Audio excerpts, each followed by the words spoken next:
How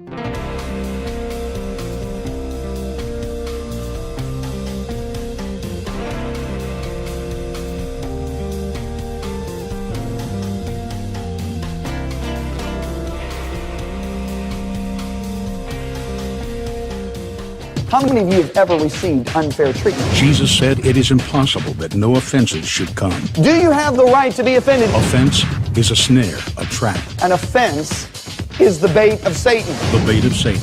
John Bevere's best-selling book has changed lives all over the world. God's word, His promise, will always come to pass as long as you don't get offended. And now, John Bevere Ministries presents The Bait of Satan Curriculum, a 12-part series designed to free you from the snare of offense. What you do with the offense will determine your future. Glória a Deus, vocês estão com fome? Eu sei que vocês estão, eu posso sentir, amém? Romanos 8, eu quero ler o versículo 14. Paulo diz: pois tantos quantos são guiados pelo Espírito de Deus, estes são os filhos de Deus. Vamos dizer juntos: pois tantos quantos são guiados pelo Espírito de Deus, estes são os filhos de Deus. Deixa eu fazer uma pergunta. Todo mundo que você conhece na igreja é guiado pelo Espírito de Deus? Não! Eu conheço muita gente que é guiada por suas emoções, seus sentimentos, suas ofensas. Mas ainda assim, Deus claramente diz: tantos quantos são guiados pelo Espírito de Deus são filhos de Deus. Mas para entender realmente esse verso, você tem que entender que há duas palavras gregas que são traduzidas como filhos no Novo Testamento, duas palavras importantes. A primeira palavra grega é teknon, T-E-K-N-O-N, repita, teknon. Agora, teknon é encontrado aqui em Romanos capítulo 8, verso 16. O próprio Espírito testemunha com o nosso Espírito que somos filhos de Deus, aí é teknon. Eu fui até Kenneth Wuest, que é um especialista em palavras gregas, e Kenneth Wuest faz a seguinte declaração sobre teknon. Ele diz: teknon é uma definição muito boa e é a forma como é usada no Novo Testamento. É alguém que é um filho ou filha por mera questão de nascimento. Eu vou dizer de novo. Na forma como teknon é usada no Novo Testamento, ela descreve alguém que é um filho ou filha por mera questão de nascimento. Agora, 16 anos atrás, a minha esposa teve o nosso primogênito chamado Addison. Eu lembro que eu fiquei muito feliz e empolgado, um papai orgulhoso, eu corri para a enfermaria e lá estava aquele vidro grande e estavam todos aqueles bebês ali, naqueles bercinhos plásticos. E sabe, eu olhei para todos aqueles bebês branquelos e todos pareciam o mesmo. É isso mesmo, todos são parecidos.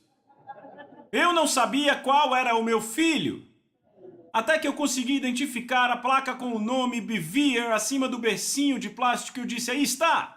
Esse é meu filho. Ele era meu filho pelo simples fato de que ele saiu da Lisa. Estão comigo? Agora, esta é uma boa explicação para a palavra teknon. Você encontra a palavra teknon em João capítulo 1, verso 12. Pois a tantos quantos o receberam, ele deu o poder de se tornarem filhos de Deus. A palavra filhos aí é teknon, você é filho por uma questão de nascimento. Estão comigo? A segunda palavra que temos no Novo Testamento usada e traduzida como filhos é a palavra grega huios, que se soletra H-U-I-O-S. O Vine diz o seguinte sobre huios. Ele diz que a forma que é usada no Novo Testamento é alguém que pode ser identificado como um filho porque ele demonstra o caráter dos pais. Ou seja, você pode dizer que ele é um filho porque ele demonstra o caráter do pai ou da mãe. Ouçam aqui, Addison. Assim que ele nasceu, eu não conseguia dizer quem era meu filho na enfermaria. Mas anos se passaram, e quando ele tinha 5 ou 6 anos, eu e a minha esposa saímos de férias e os levamos para ver a avó. Ela viu o Addison e o Austin. Naquela época, só eles dois tinham nascido, e eu lembro que no ano seguinte, quando voltamos, havia Alexander também. E quando voltamos, a minha mãe ria histericamente. Ela disse: esse garoto se parece tanto com você, ele é a sua imagem cuspida. Ela disse: John, ele está fazendo coisas que você fazia quando era garoto e não faz mais. Agora, é uma coisa impressionante, quanto mais velho ele fica, mais ele se parece comigo. Você entende isso? Você pode dizer agora que ele é filho do John Bevere porque ele age muito como eu. Às vezes eu fico triste. Porque às vezes eu fico olhando coisas nele e percebo que aquilo é uma boa parte de mim e eu não gosto. Estão comigo? Eu falo, será que eu faço coisas assim? E a Luísa, faz sim. Então agora você pode dizer que ele é filho do John Bevere porque ele parece muito comigo e ele age muito mais como eu. Mas ouça, à medida que ele demonstra minhas características, eu espero que ele imite minha maturidade. E quanto mais velho ele fica, mais maduro ele fica e dessa forma eu posso dar mais responsabilidades a ele. Estão comigo? Então se você quiser usar um termo mais simplista, teknon quer dizer filhos imaturos. Huios é usada para descrever filhos maduros. Agora, quando Paulo diz aí que tantos quantos são chamados filhos de Deus são guiados pelo Espírito de Deus, a palavra que ele usa para filhos aí é a palavra huios, que quer dizer filhos maduros. Você está comigo? Então você diz que um filho é maduro pelo fato de que ele é o quê? Guiado pelo Espírito de Deus. Você pode dizer pelo caráter do Pai Celestial que ele demonstra. Agora vemos isso muito claramente em Mateus capítulo 5, 44 e 45. Ouça o que Jesus disse. Ele disse, mas eu digo a vocês, amem seus inimigos. Bom lugar para dizer amém. Abençoe aqueles que te amaldiçoam. Não seria maravilhoso se vivêssemos assim? Façam bem para aqueles que te odeiam. Ache todo mundo que te odeia e faça o melhor por eles. E ore por aqueles que maldosamente... usam vocês e lhes perseguem. Ouça o que ele diz. Assim, vocês se tornarão filhos, palavra grega huios, do seu Pai no céu. Agora, quantos sabem que você não se torna filho de Deus pelas suas obras? É pela graça que somos salvos. Quando você entende as duas palavras, você entende o que Jesus estava dizendo. Estava dizendo, quando você começar a viver assim, vai se tornar como seu pai. Vai se tornar filho maduro, vai demonstrar o caráter dele. Porque ele chama o sol para brilhar sobre os ímpios, assim como brilha sobre os justos. Vêem isso? Ele alimenta os ímpios, assim como alimenta os justos. Isso não é bom? Agora vá para 1 Pedro 4. 1 Pedro capítulo 4. Corra para lá. Agora, uma das formas em que meu filho cresceu, em que Addison cresceu, foi lidando com situações difíceis. Quantos sabem que como pais temos filhos e quando eles estão em situação difícil você quer entrar e ajudá-los?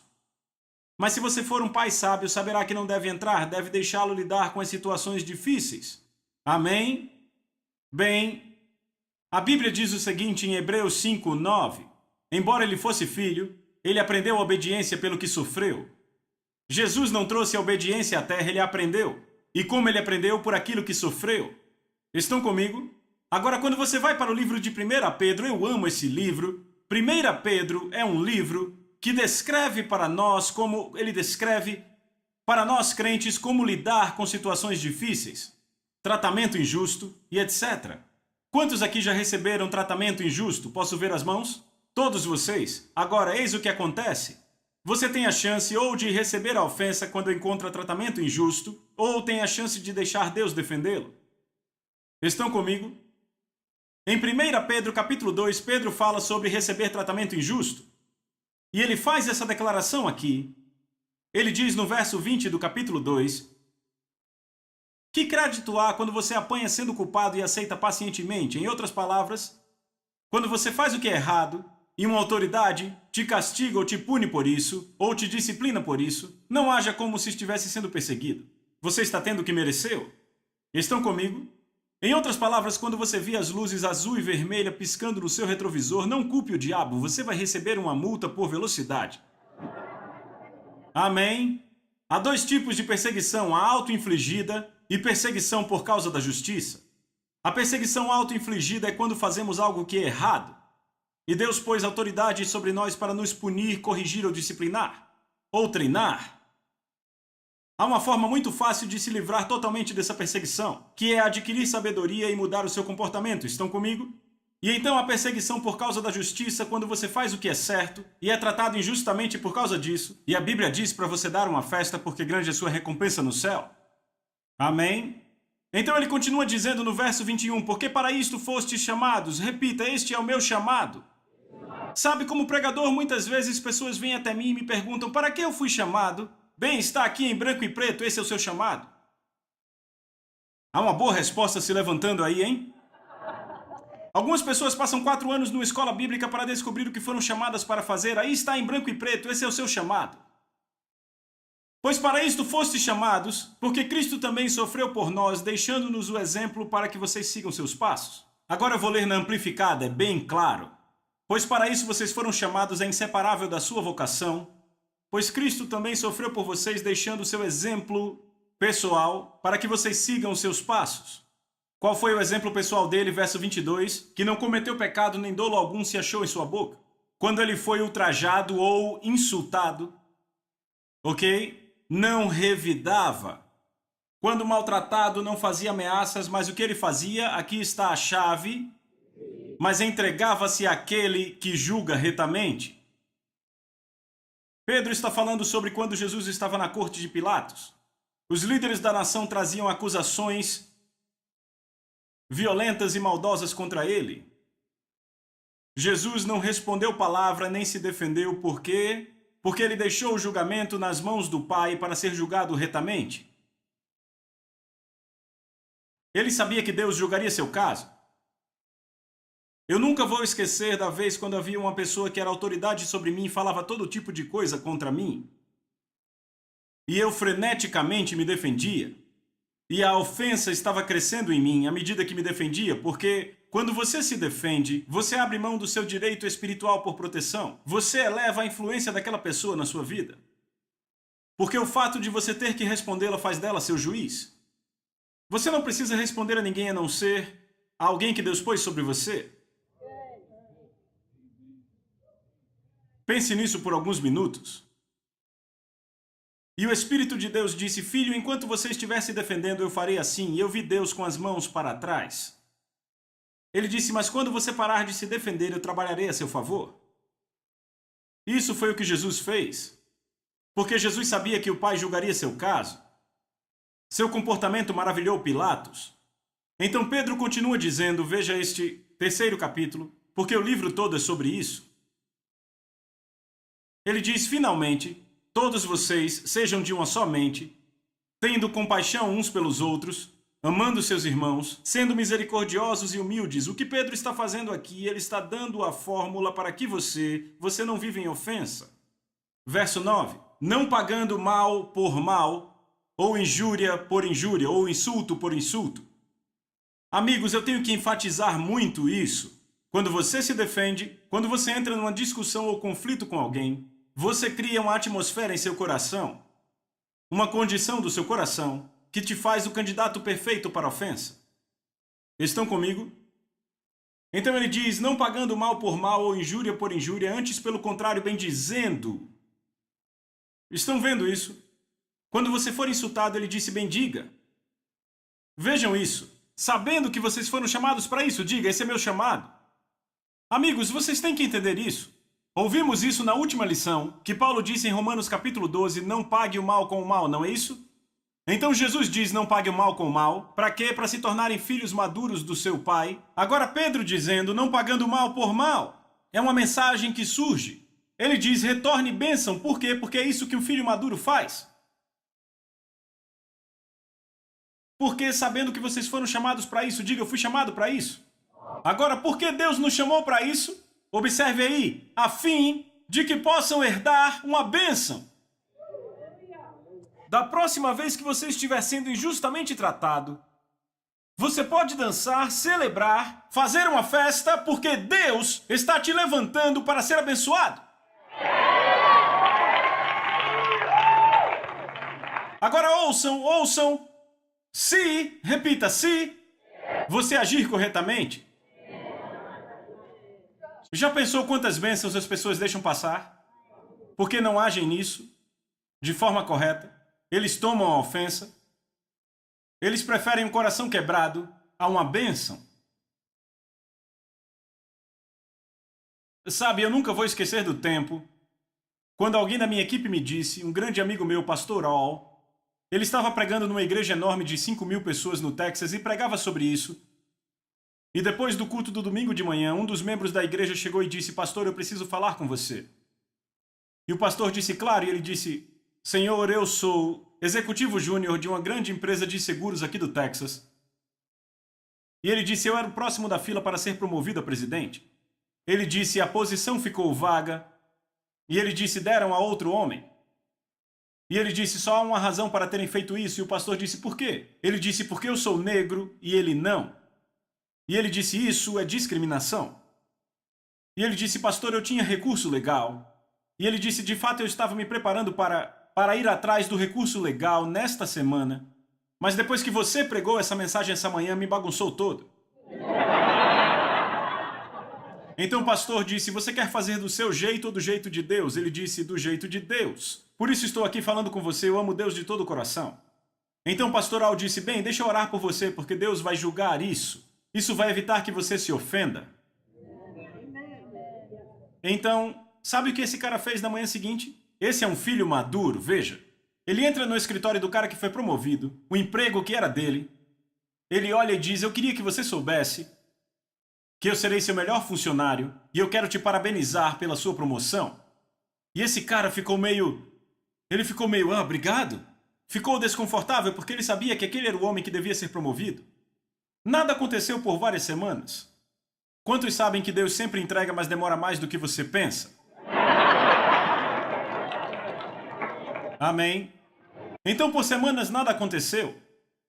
Então, várias semanas depois, esse cara recebe uma ligação de uma grande empresa de seguros, em Dallas. Na verdade, a matriz era em outro lugar, mas tinha uma grande filial em Dallas. Nossos executivos perceberam seu trabalho porque eles faziam coisas juntos e ele disse: nós estamos muito impressionados. Ele disse: não estou interessado, não gosto de mudança. Eu estou nessa companhia há anos. Eu tenho benefícios, tenho amigos aqui, a minha reputação está aqui, minha integridade, tenho clientes. Não, eu não estou interessado. E disseram: pelo menos almoce conosco. Eu posso almoçar, mas eu não estou interessado. Disseram: deixe-nos falar com você. Então ele foi para o almoço e disseram como eles queriam contratar ele. Veja, eu não estou interessado, já disse, não adianta. Eu não gosto de mudança, sou um homem muito estável. Ele disse: eu tenho clientes, tenho reputação, tenho benefícios, não quero começar tudo de novo. Eu não estou interessado. Disseram: veja, eis o que queremos que faça. Queremos que você vá para casa, converse com a sua esposa por uma semana, depois venha e diga quanto você quer que nós paguemos. Ele disse: certo, e ele vai para casa. Então ele deixou passar pela semana inteira e uma noite antes do almoço ele olhou para sua esposa e começou: eu não quero mudar. Eu não gosto de mudança, eu não estou interessado. Ela olhava para ele e ele falava aquilo e disse: sabe o que eu vou fazer, querida? Eu sei o que eu vou fazer. Eu vou fazer a coisa mais estúpida, querida, a coisa mais ridícula que eu já fiz. Foi exatamente assim que ele falou. Ele disse: eu vou multiplicar meu salário por 3. Lembre que ele era um executivo júnior, ok? Ele disse: eu vou multiplicar meu salário por 3. Isso vai enterrar as esperanças deles e isso acaba. Então ele escreve uma carta dizendo quanto quer ganhar. Ele multiplica seu salário atual por 3. E ele põe no bolso do seu paletó e vai para o almoço. Então ele está no almoço e perguntam a ele: você decidiu o quanto você quer ganhar? E ele diz: ah, sim, e puxa o papel do seu bolso. Disseram: não queremos ver a carta. Queremos mostrar primeiro para você o que queremos pagar a você. Então deslizam a carta sobre a mesa, ele pega a carta. Ei, ouçam, querem pagar a ele 4 vezes. 4 vezes. Ele olha para a carta em choque. Ele fica sem fala. Bem, eles acham que porque ele não fala não é suficiente. Então eles aumentam um pouco mais e dão mais benefícios. Enquanto ele estava ali em choque. Então finalmente se recompõe e diz: cavalheiros, eu sou cristão, eu quero levar para casa e orar. Disseram: certo, depois você diz. Bem, ele vai para casa e ele e sua esposa oram e o Senhor fala com eles e diz: filho, você entregou isso para mim, você não tomou a ofensa, esta é a minha vingança, esta é a minha promoção, aceite. E você sabia, ouçam, hoje, 15 anos depois, ele é um dos executivos mais importantes da companhia, ele mora em Virgínia, não mais em Dallas. Estão vendo isso? É isto que Pedro está tentando dizer. Se você apenas soubesse que Deus está no controle e você agir como um filho maduro, então adivinhe, ele continua falando no verso 13. E quem é aquele que vai maltratar você se você se tornar um seguidor do que é bom? Pedro está dizendo como alguém pode maltratar você. Quando você toma isso para sua vida, não há nada que possam fazer com você. Falem comigo. Sabem, há vários anos atrás, houve um homem que declarou algo sobre mim que era uma absoluta mentira. Ele declarou isso para 2 ministérios enormes. E apenas uma declaração em 2 dias custou para nosso ministério $10.000. Ei, isso é muito dinheiro para mim, ok?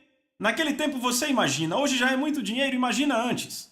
E um dos ministros me encontrou no aeroporto e disse, veja John, foi isso que ele me disse, eu quase bati no teto. Eu disse, o quê? E eu fiquei muito feliz porque ia entrar num avião para a Suécia e não podia fazer nada. E eu sempre soube, se Deus fala quando você está acordado, fala quando você dorme. Então quando eu cheguei na Suécia, um pensamento veio, o que você está fazendo, John? Porque, rapaz, eu estava realmente, eu estava muito no meio de uma luta dentro de mim comigo mesmo para não me ofender com esse homem. E eu passei a viagem toda incomodado, então pousei na Suécia e disse, ei, o que você está fazendo? Eu posso olhar isso como se tivesse sido roubado. Sabe o que a Bíblia diz quando você é roubado? Você pode exigir no Espírito 7 vezes mais se o ladrão é pego. Eu disse, eu posso fazer isso, mas ainda terei a impressão de que fui roubado. Eu disse, ou eu posso dar esse dinheiro a esse homem. E eu disse, se eu der a ele, haverá um retorno a 100 por 1 e nenhuma mancha. E eu comecei a pensar, rapaz, isso é bom. Então eu liguei para Lisa, ela gostou, liguei para o meu pastor, ele gostou. Então oramos eu e minha esposa e dissemos, nós o abençoamos. Nós semeamos isso, semeamos com alegria em o nome de Jesus. E sabe, a alegria acertou meu coração. Eu fiquei tão empolgado.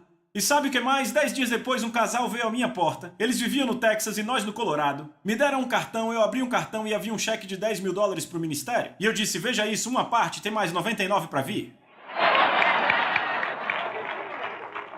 Vem, quem pode machucar você se você se torna um seguidor disso? Era disso que Jesus estava falando quando ele disse, ei, querem seu casaco, dê também a camisa. Ou vice-versa, querem sua camisa, dê o casaco. Querem que você ande 1 milha, ei rapaz, ande 2.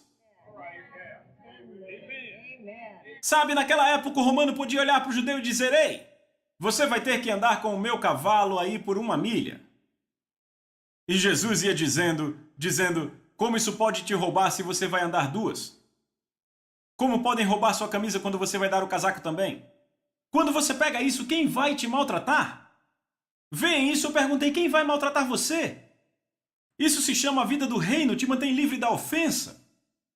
Então veja o que ele continua dizendo no capítulo 4. Ora, tendo sofrido Cristo, sofrido na carne, armai-vos também vós do mesmo pensamento, pois aquele que sofreu na carne deixou o pecado. Tem tanta coisa nesse versículo que eu acho que eu não vou conseguir terminar hoje. Como Cristo sofreu por nós, ele está falando de quê? De tratamento injusto. O capítulo inteiro no contexto, ele disse armai-vos com o mesmo pensamento. Repita, armai-vos. A maioria dos crentes não está armada para sofrer, por isso se ofendem tão facilmente. Porque não estão armados, eles reagem ao invés de agir.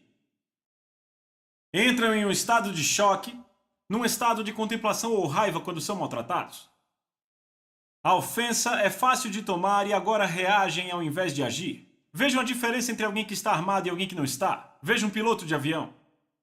Eu voo 200.000 milhas por ano em aviões comerciais. Eu descobri que de 6 em 6 meses mandam os pilotos para simuladores de voo. São máquinas enormes, cheios de computadores e você nunca diria se está num avião de verdade ou não. O que fazem por 3 dias é pôr aqueles caras em todo tipo de situação.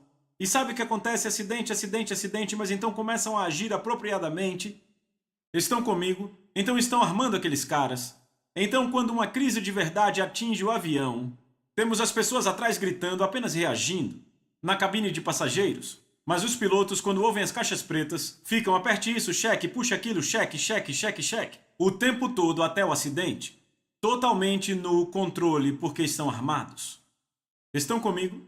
É o que Pedro está tentando nos dizer. Como Cristo sofreu, armai-vos também do mesmo pensamento. Veem isso? Pois aquele que sofreu na carne deixou o pecado. E ouçam, o que ele quer dizer deixou o pecado? Que ele alcançou a completa maturidade espiritual. Vejam, o crescimento físico é limitado ao tempo. Você nunca viu uma criança de 2 anos com 2 metros? Estão comigo? é limitado ao tempo. O crescimento intelectual é limitado ao tempo? Não. Temos crianças com 16 que terminaram o ensino médio e com 17 que não. O crescimento intelectual opera em função do aprendizado. Você pode aprender de pouco em pouco, rápido ou então devagar. Estão comigo? Crescimento espiritual em função do tempo? Não, temos nascidos de novo há 20 anos que ainda usam fraldas espirituais e ficam fazendo barulho. Não é em função de tempo, nascidos de novo há 1 ano, mas que são gigantes. Será que é em função do aprendizado? Não. Os fariseus conheciam as escrituras de trás para frente, mas não conseguiram reconhecer o Filho de Deus expulsando o demônio na frente deles. Não é em função do aprendizado. O crescimento espiritual é em função de quê? Sofrimento. Aquele que sofreu na carne deixou o pecado, mas há outro elemento chave aqui, porque há muitos que sofrem e continuam amargos e ofendidos. O elemento chave é Hebreus 5:9, que diz, embora sendo ele filho, ele aprendeu a obediência pelo que sofreu. Então o que acontece? Deus diz, eu sei o que você pode suportar. E ele só permite que venha aquilo que ele sabe que podemos suportar. Crescimento espiritual é isso. Quando encontramos tratamento injusto, quando encontramos comportamento ofensivo, escolhemos obedecer a palavra de Deus no meio disso, ao invés de reagir e nos defendermos, nos justificarmos ou devolvermos o mal pelo mal. Deus disse, quando você faz isso, você cresce. Eu vejo como levantamento de peso. Há 7 anos atrás, o meu vizinho, que é lutador de luta livre, começou a frequentar a academia.